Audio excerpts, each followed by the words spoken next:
170 টকাৰ বিনিময়ত মাজুলীৰ পৰা ধেমাজি হৈ বগীবিল দলঙেৰে ডিব্ৰুগড়লৈ যাব পাৰিব যাত্ৰী।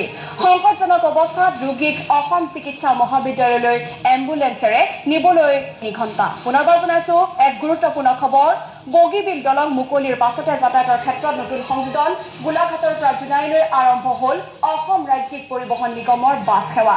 গোলাঘাটৰ পৰা বগীবিল দলং হৈ জোনাইলৈ যাত্ৰা কৰা বাছখন আজি পুৱা আনুষ্ঠানিকভাৱে মুকলি কৰে বিশিষ্ট নিবন্ধকাৰ অৰুণ গোস্বামী আৰু সাংবাদিক ৰোহিত গগৈয়ে। আমি এনেকৈ ধেমাজি হৈ বগীবিল হৈ ডিব্ৰুগড়লৈ যথেষ্ট আমাৰ সময় কম হ'ব। যে মই ভাবোঁ নিশাও যদি আমাৰ ইয়াত কিবা দুৰ্ঘটনা সংঘটিত হয় বা কিবা বেমাৰী দিবলগীয়া হয়, আমি বগীবিল দলঙেৰে খুব সোনকালে আমি ডিব্ৰুগড় মেডিকেলত পাবগৈ পাৰিম। আৰু ইতিমধ্যে জানিব পাৰিছোঁ কাইলৈৰ পৰা বাছ চলিব। এইটো অত্যন্ত এটা ভাল কথা। ডিব্ৰুগড়ৰ পৰা মানে মাজুলীলৈ আৰু পুৱা মাজুলীৰ পৰা ডিব্ৰুগড় মেডিকেললৈ বাছ চলিব। এইটো অত্যন্ত ভাল খবৰ।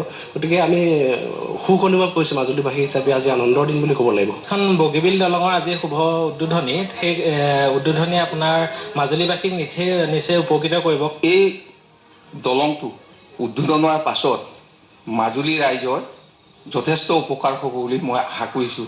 এতিয়া পোনপটীয়াকৈ হোৱাৰ পৰা ৰাজ্যিক পৰিবহণ নিগমে আজি যিটো সেৱা দিছে, আমাৰ মাত্ৰ হ'ব 170 টকা ভাড়া ডিব্ৰুগড় মেডিকেললৈ।